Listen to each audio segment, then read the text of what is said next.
Hello everyone. This is Kama with Kama Speaks. And today my guest is Kira McConico. I'm really excited to have her on my show. I seen her on another show a few weeks ago. I loved her energy. I loved her story. I can't wait for you guys to hear about her. She has a book called Fixing Broken, and I want her to elaborate more on that. Welcome to my show, Kira. Oh, thanks for having me, Kama. I thank you so much, and I'm excited to hang out with you tonight.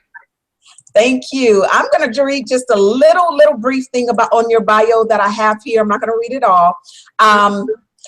Kira McConico's kingdom assignment is to deliver a movement of encouragement in the moment of despair. Her passion and life's calling is to spread the message of hope to the hopeless and shine a light in darkness to all those who are hurting.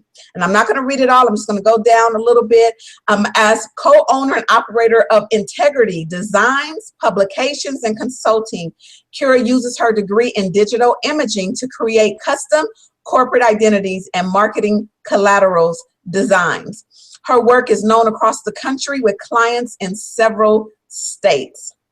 And I'm really excited because if you can, as I said, she does designs and publications. She is a well-rounded woman. She's a woman of God that is not afraid to give him the glory and the honor and the praise for who he is in her life. And that's what makes me even more excited to have her on my show.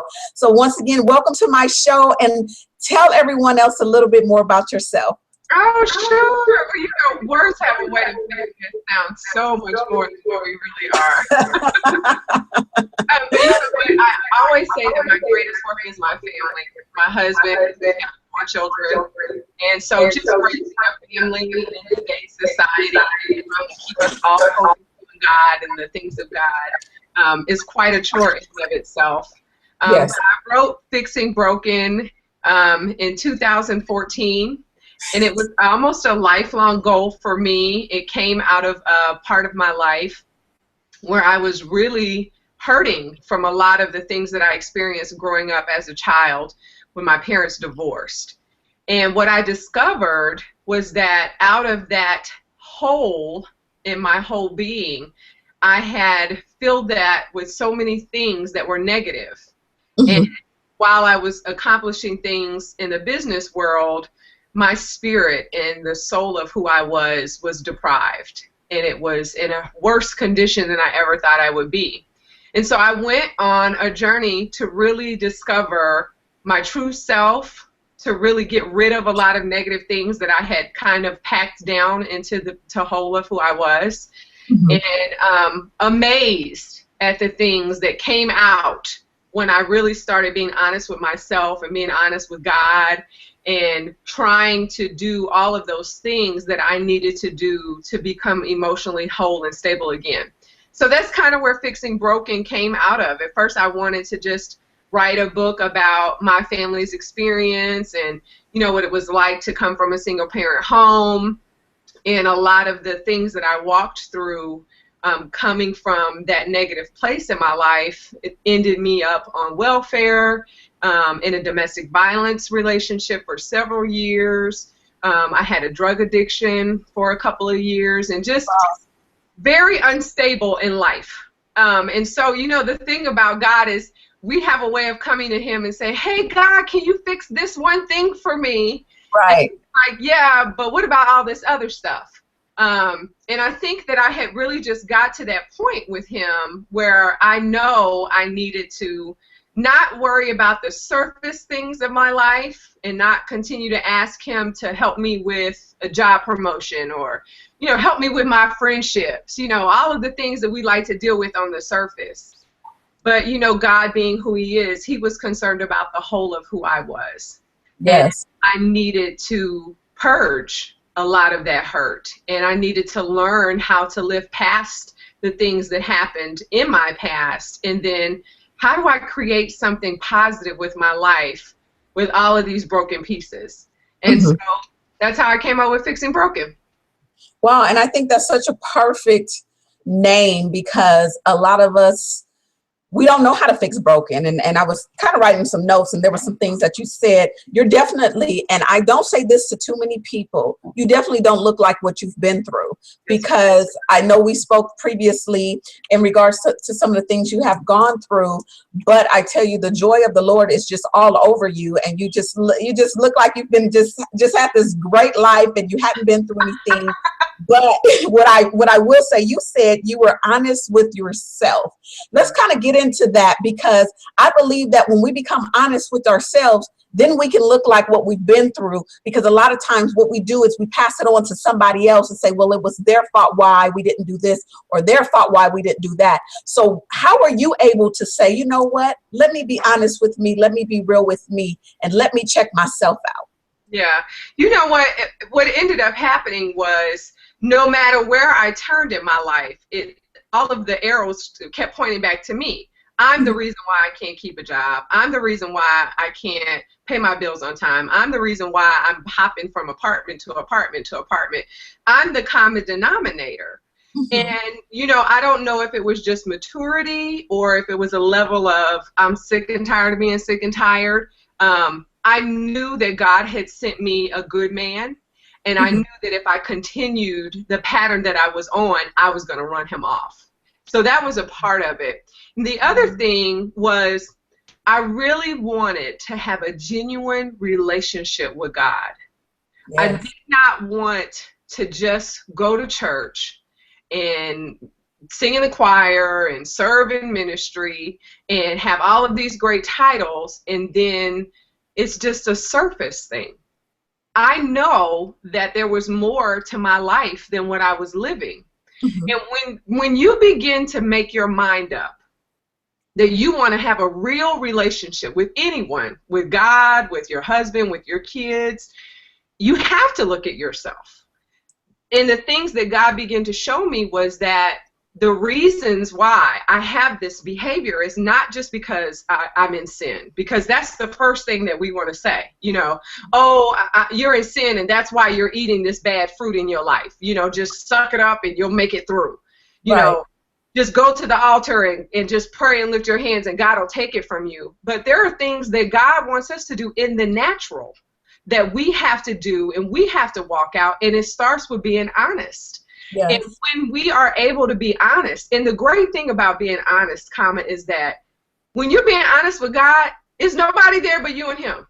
Right. So you don't have to fake for no one. You know, nobody's watching you on the pew. Nobody's watching you, you know, out on your job. It's just you and him.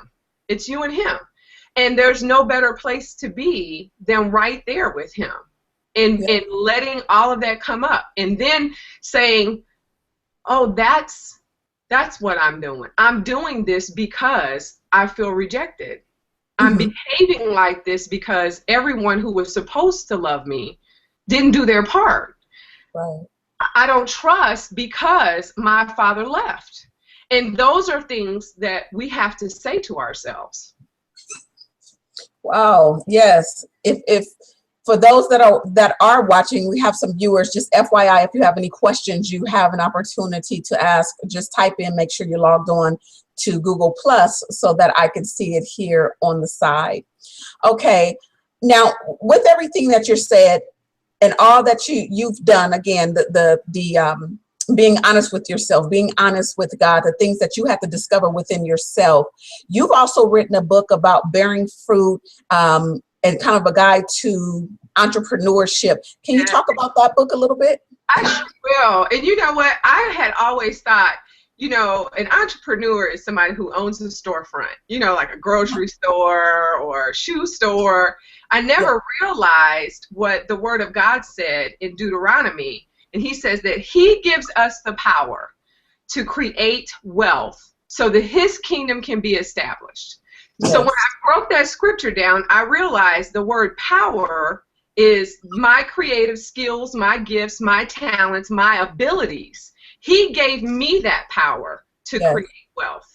And so I started after I was in a good place within myself. I've been honest with my pain. I'm dealing with my past issues. I know that there's more for me. And I began to think about the things that I do that come very natural. and it led me into the graphic creative side of my life. I went back to school, I got a degree in digital imaging, and I also started to consult small business owners. Part of what I do is to create brands, logos, marketing material, business cards, websites.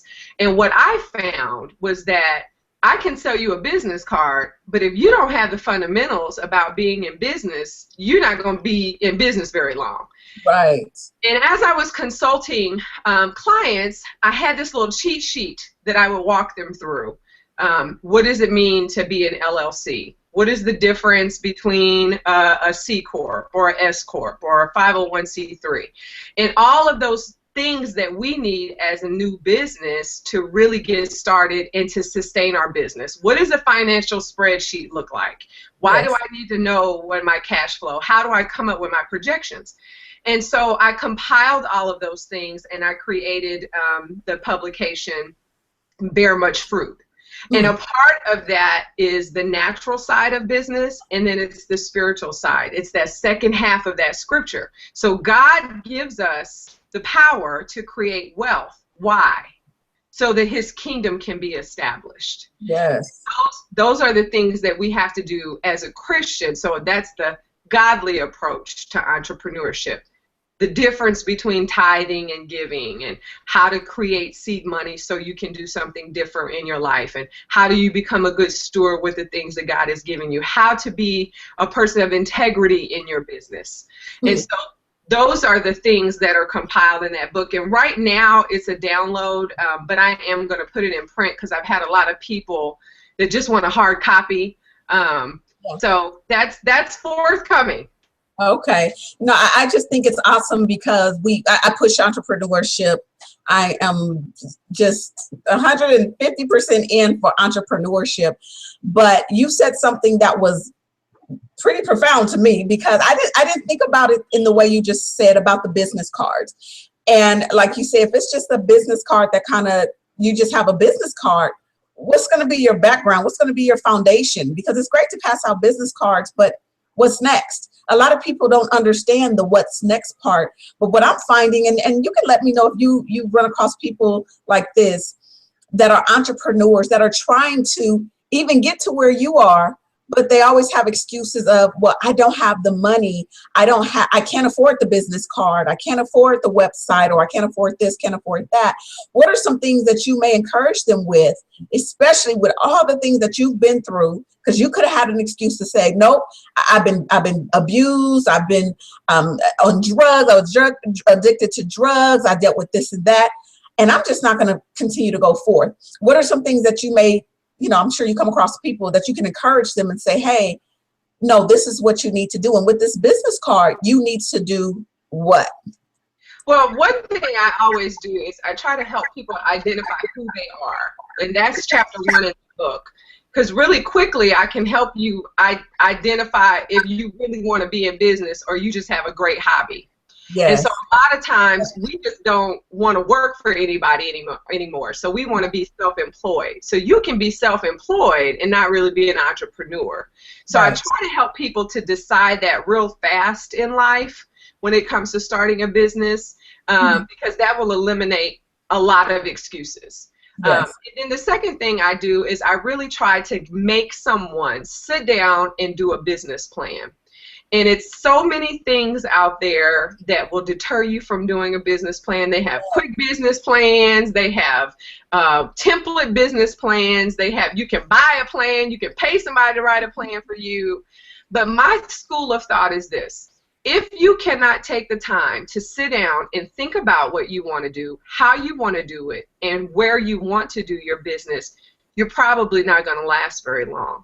Right. And one of the things that I found is that people who are dedicated to sitting down and doing that business plan understand that their business is far more than a business card. It's far more than that skill or that talent that they have, and they realize, hey, somebody will pay me to do this. But it's really the business part of business. And so for the person who has the excuse of I don't have time or I don't have money, I found a lot of great resources for free I Yes. encourage people to contact their local urban league. They have a lot of initiatives and resources for people who are starting their businesses. You have the SBA. I know in Kansas City we have something called SourceLink. These are all free places where you can go bounce ideas off of someone, find out more information. There were so many books, that I wanted to buy, but I couldn't afford at the time. I went to the library and checked them out. You know, it's kind of one of those things in life that, you know, there's never a good time to have a baby. There's never a good time to get married. There's never a best time to buy a house. There's never a great time in life to start a business. No one has just this excess capital to throw into a new business. So you do what you can with what you have. Right. Right. And what you will be surprised to know is that if you show up and you look like your business and you speak like your business and you get in an environment where there are other people who are business minded, they will pick up on that, and you never know where you're going to get your first contract. Yes, yes, very true, very, very true. And for those that are regular watchers, you know, this is some of the same things that I say. So it's nothing new under the sun. It's not like I've been making it up. Sometimes people have to hear something from someone else in order for them to get up and actually do something about it. But okay, my next question for you. I know that although you have a great business, you have books that you've written, you're working on, I'm sure, other things. What are some of the obstacles as you're writing these books, as you're building your business? What are some obstacles that you have endured going through it where maybe you felt like you want to give up, but you knew that there was more to life than just giving up for that moment? Me? Ever want to give up? No. Just every other month. Right. You know, I think the hardest thing for anyone who is trying to establish something, you know, once you get from that part of you've started something, now you're trying to establish it. You're trying to settle it. You're trying to kind of put your feet in the ground and settle your bottom down and say, this is where I belong and this is where I'm going to stay and grow. You have to be able to see past the low times when no one's calling you to talk about anything that you're doing. And then you have to also believe that the thing you got from God, remember the power is your talents, your gifts, your skills, your abilities, that He really did give that to you for a reason. Mm-hmm. So when I get in those moments of maybe I should do something else, or maybe I missed it, or you know, no one is responding, I have to remember that my gift is my responsibility to God and it's not to man. Yes. And so if God gave me the gift, then He'll give me the provision for the gift. Yes. I had a client when I first started, that had a late billing cycle, very late, you know, so we're not talking 30 days, 90 days, we're talking like months, you know, so I'm accruing all of these invoices, but I felt like I was never getting paid, but I didn't want to walk away because it was good money when I did get paid. Yes. And I remember being so frustrated one time, and the Lord reminded me, He said, I am the one who provides for you. I'm your source. Yes. It's not man. So when you are in that position of wanting to quit and wanting to give up, you always have to go back to the person who started you in the first place, which should have been God. Yes. You know, and when we get our eyes fixed on what it looks like in the natural and what it's not going to be and what man is telling you it won't be and who are you to start something and we already have 100 people talking about that, why do you need to start it? You have to really be able to drown those voices out and remember that this is what God told me to do. And I always tell people, when you're doing what God told you to do, there is no competition. I don't care if there's 10 designers in the room. Yes. I'm the only Kira. I'm the only one who can do what I can do. You know what? And I'm glad you said that because the other day I was sitting, well, actually it was last night, I was talking to a guy and we were talking and he said he wanted to be the next Les Brown. And we went to this event on Saturday. And I don't know if it was him or someone at my table, but I know someone else said, I want to be Les Brown. And I said, no. Oh, I know what it was. It was my Toastmasters group. Somebody said, oh, we're going to call you this and that. It was Steve Jobs and somebody else's name mixed together. He was like, no. And I said, no, he is who he is. The problem is that we try to be like someone else that we're not. And if we focus on who we are and who God has made us to be, we can be greater. So why do I want to be like Oprah? People say, oh, Oprah, that's what they call me sometimes because I do the show, but I don't want to be like Oprah. I want to be greater, and I have the potential to be greater. And I believe, and I know that I do. So it goes deeper than just, I want to be the next Oprah. No, I don't want to be Oprah because God's given her talent and what she needs to do on this earth and her purpose. And Kama has her purpose. And that's what I see the difference is. And it is. And I love that you brought that up because I hear that a lot, and what I've come to understand is the reason why we like Michael Jackson and Michael Jordan and Madonna and Oprah and all of these people is because they discovered who they were. Yes. So my question to myself when I was in that stage of fixing the broken things in my life is, why am I always trying to be like somebody else? Like, what's wrong with me that I don't want to be myself? Yes. And I had to really look. And again, it goes back to fixing those broken things. Because when we come from a hurting place, we don't see the value in ourselves. We're always looking for somebody to validate us. We're always seeking approval from someone else to make us feel like what I'm doing is a good thing. And that's hard, especially in the society that we live in where, women are getting fake everything. Used to just be breasts. Now it's lashes, and hides, and braids, and all of this stuff. And so it makes us as a society feel that we're not good enough the way we are. And I will say this. If you are someone who is truly seeking to do what God called you to do, you have to be willing to spend time with yourself. And you have to be willing to see your weaknesses and to magnify and amplify your strengths. Yes. And again, just another PSA, if you're on and you have any questions, make sure you're logged into your Google Plus, and that will bring up any questions. We have a few more minutes here, but I want to ask you, I know you had an event a few weeks ago and it was called A Time to Heal, correct? Yes, it was fabulous. How did that go? How did everything turn out? I love the title. Yeah.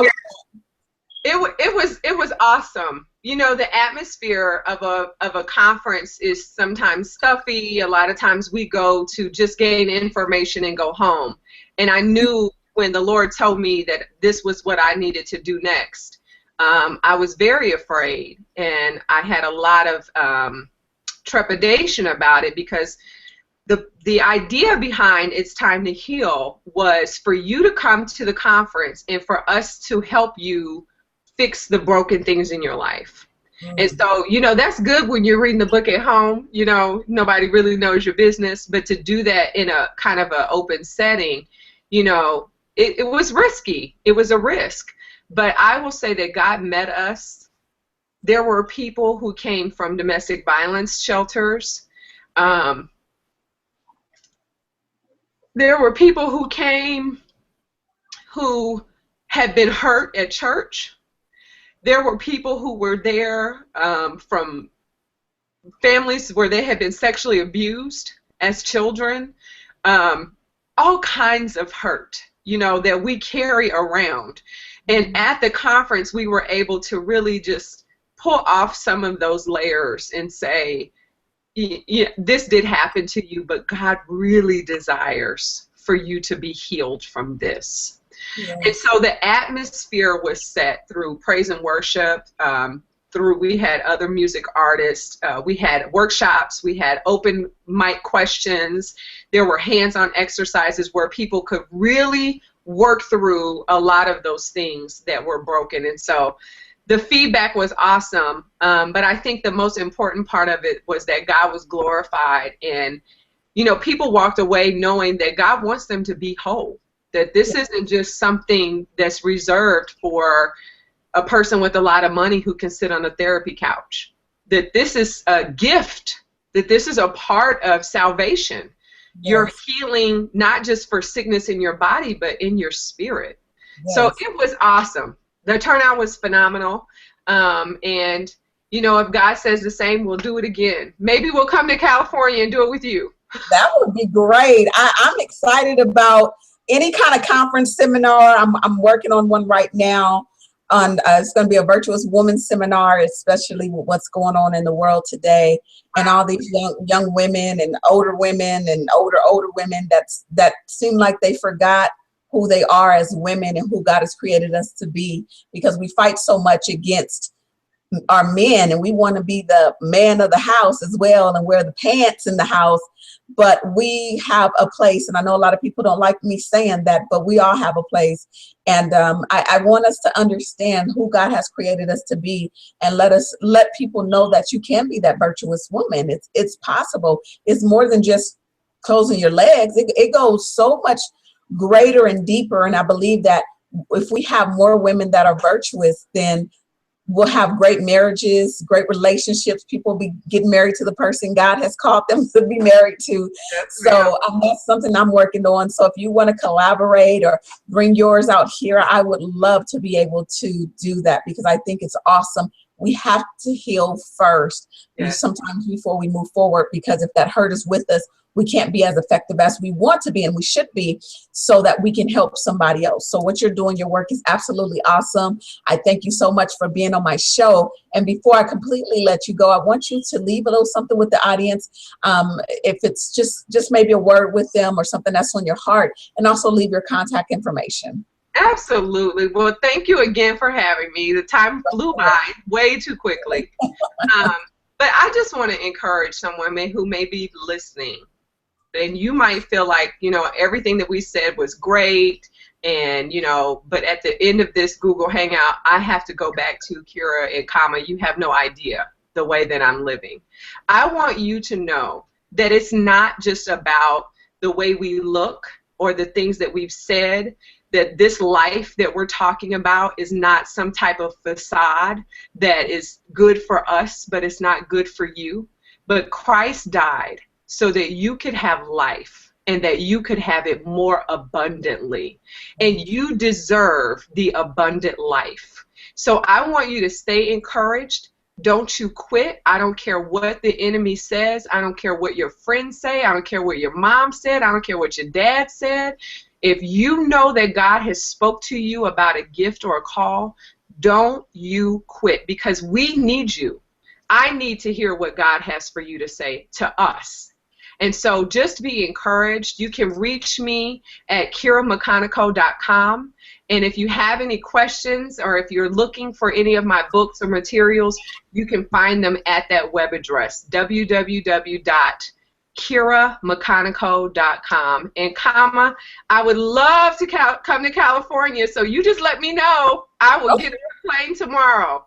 Okay, we're going to talk about it when we get off air, and let's see if I'm all about booking.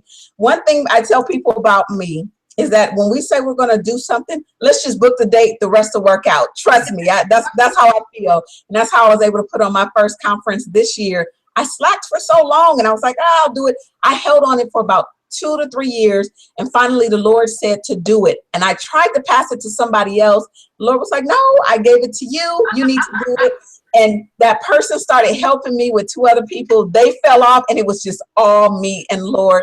But it worked out, and then I'm working on some more things. So yes, we're going to talk a little bit off air, because I would love to collaborate with you. So we'll definitely get to that. And for those that are watching, thank you so much for taking your time out to watch, whether you're watching live, if you're going back to watch, it may be a year from today's date that you're watching, but I thank you for taking your time to check out Kama Speaks as I speak with Kira, and she is doing some great work for the Lord. And I like I said, I really love her. I love her energy. I love what it is she's doing. I will be interviewing her again on my Blog Talk Radio as we talk about domestic violence, some of the things she's been through. And as you see, she does not look like what she's been through. So you see that God has definitely kept her very, very well. But it shows you that no matter what it is that you go through life, anything is possible. So don't tell me, oh, I went through this, I went through that, I can't do it. There's people that were dirt poor, but they're millionaires and billionaires. So don't give up on your hopes and your dreams. And if you want to get in contact with me and you want to be a part of the show, you can go to booking@kamaspeaks.com to be a part of the show, or you can just inbox me if you have any questions, or you want me to be on your show at info@kamaspeaks.com. And then follow me all over social media under kamaspeaks.com. And I'm sorry, Kama Speaks. And then lastly, I just got on Periscope. That's a new thing. I'm trying to learn it. I'm on Kama Speaks, so follow me on there as I get acquainted with that. And today is such a great day because I found out that I was elected as the Inland Valley on their board of directors. Inland Valley Association of Realtors Board of Directors, our polls were open for the month of June, and I'm so excited that I was able to get elected. I was voted in, so this is such a great day. I'm so excited. I had such a great guest. So anyway, enough for Kama talking and running her mouth. There's a ton of stuff I want to say, but thank you so much for those that voted. Thank you so much for those that are watching. And remember, no matter what you do in life, always pursue your passion.